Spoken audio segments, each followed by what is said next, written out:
Fala galera, Galo 0, São Paulo também 0. Se inscreve no canal, deixa o seu like, dá aquela moral pra gente. Pô, foi um jogo, cara, bem truncado, assim. Na verdade, ó, tô pra falar pra vocês que não foi um 0 a 0 chato, como alguns 0 a 0 são, né? O São Paulo até teve a chance ali com o Ferreirão, né? De sair na frente, principalmente aquela chance que o moleque teve no final. Não julgo ele por ter perdido o gol, acontece, tá ligado? Faz parte também, é parte da maturação dos moleques aí, do crescimento, né? E acho que foi a principal chance do São Paulo no jogo, além do gol anulado que o São Paulo teve, né? O Galo chegou bastante, o Rafael foi vital, foi bem importante. Foi muito importante. E até não entendo, né? Como tem pessoal que ainda critica o Rafael, que ainda fala mal dele, cara. Que, pô, é um grande goleiro e tem provado isso com a camisa do São Paulo o tempo todo, né? A gente vê muito o torcedor de rede social e os torcedores de Instagram criticar o Rafael, mas acho que que mais o Rafael precisa fazer, né, para ser foi vital na Copa do Brasil, pega bem em vários jogos, tem poucas falhas, então, cara, que vocês querem mais, né? Não vão ter um outro Rogério Ceni no mundo. Então, o Rafael cumpre muito bem o papel dele, na minha opinião, né, galera? O que mais? Em relação ao jogo em si, né? Eu tava viajando, eu não consegui gravar o vídeo depois, né? Eu acompanhei bem pouco porque eu tive que assistir depois tudo, porque eu tava fazendo show, tava tocando, então só consegui gravar agora, mas vendo as situações com a arbitragem depois, na rodada inteira, né? Não tem como a gente ficar de fora também dessa análise, né, em relação à arbitragem, que eu achei, cara, particularmente, uma coisa assustadora, né? Uma coisa assustadora. O lance para mim do Caleri, infelizmente, ele foi expulso ali por uma coisa que, cara, é bem interpretativa, mas na minha interpretação ele não teve a intenção de agredir o jogador, tanto que é o antebraço que bate no jogador e não o cotovelo, né, cara? Ele não foi para dar cotovelada em ninguém. O Zubeldia destemperado, né? Como sempre, ficou irritado com o lance, foi expulso, porque da característica dele sempre brigar pelo time e tal. E eu nem acho isso ruim, tá, rapaziada? Tipo, tem muita gente que condena e tal, fala, esse técnico aí é idiota, não sei o quê, não deveria estar fazendo isso. Mas, mano, a gente não entende também o que é estar na beira, na área técnica ali, né? Lutando pelo time, ter o trabalho da semana inteira de arrumar o time, que já estava numa dificuldade tremenda para jogar lá em Minas. Não tem jogadores, a diretoria fez o corte de jogadores, comprou um jogador que joga muito bem, que é o Oscar, mas está lesionado. Então, tipo assim, as escolhas da diretoria ao longo do ano, né? Claro, para mim o maior erro do Zubeldia, o que tem na conta do Zubeldia, igual eu falei para os meninos ontem que eu tava voltando para minha cidade aqui, que eu tô morando, né?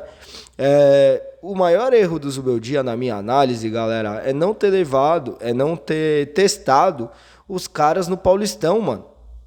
Tá ligado? E esse é o erro dele. Isso é o que ele deveria ter feito.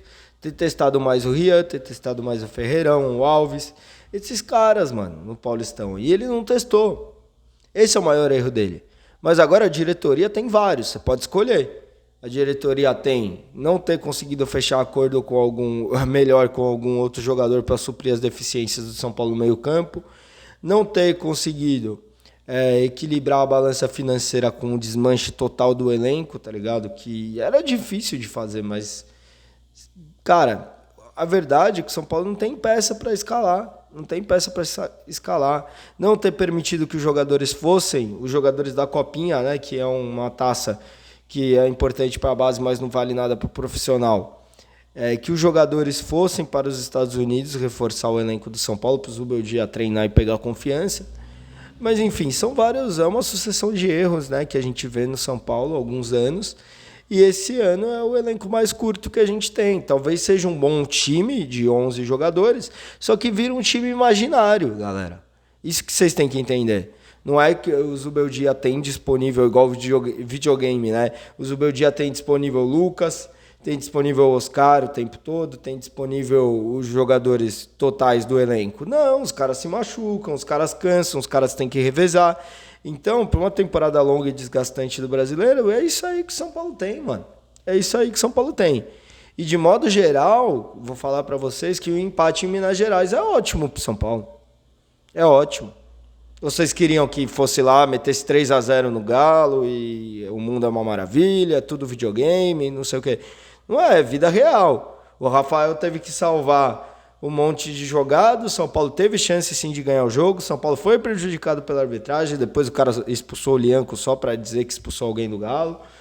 Mas, cara, ao meu ver, o São Paulo conseguiu um resultado que eu mesmo não esperava. Eu falei para vocês que o Galo ia ganhar, na minha concepção, tá ligado? O meu palpite, né? Porque a gente dá o palpite sem clubismo e fica torcendo para errar o palpite pro nosso time ganhar, certo? Então, é tipo isso, galera, que é o que sempre acontece, né?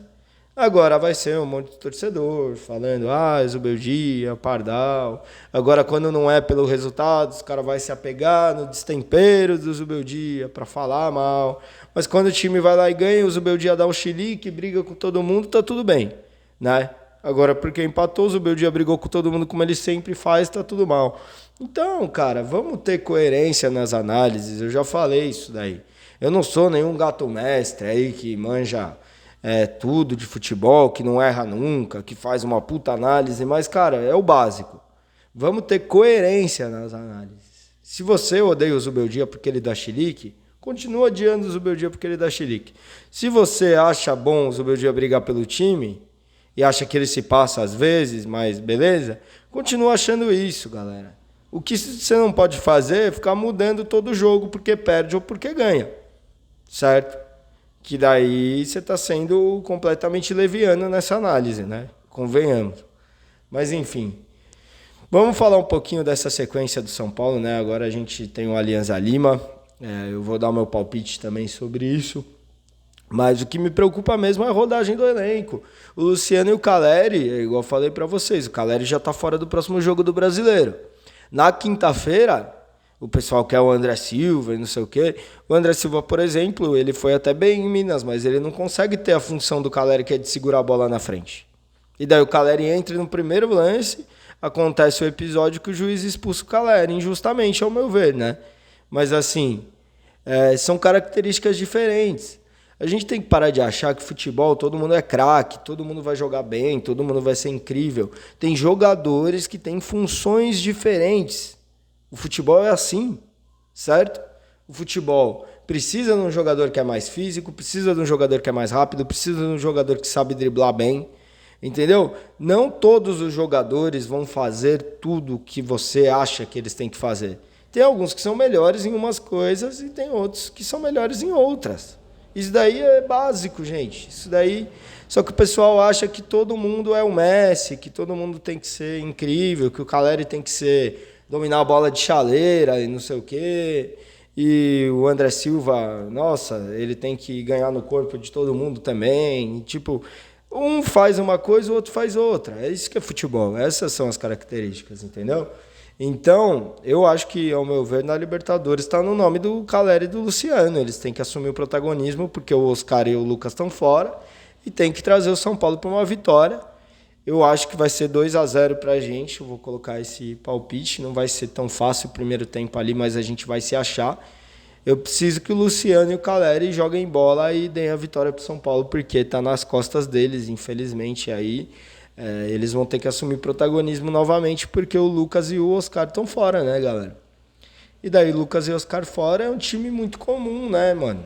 Tipo assim, é um time que tem que voltar o Caleri puxar o protagonismo. E tem que ter alguma surpresa boa aí dos moleques da base também, tá ligado? Que eu não sei se o Zubeldia vai usar porque é Libertadores, mas assim, tá no Morumbi. Tem que ter ousadia pra tentar algum fato novo, cara. O Alves se firmar no time, algum dos moleques se firmar no time, ou até o Rian. Porque o São Paulo precisa de um fato novo para se manter na prateleira de cima da tabela do Brasileiro e também bem na Libertadores, né? Galera, é isso. Acho que é uma análise curta do jogo aí, falando um pouco de arbitragem também. Espero que vocês tenham gostado. Deixa o like, se inscreve no canal, dá aquela moral. Obrigado pra galera que é atleticana que viu a live aí com o Galo React, que é o Léo Brasil. Muito firmeza a ele. Forte abraço pra todo mundo aí e vamos São Paulo.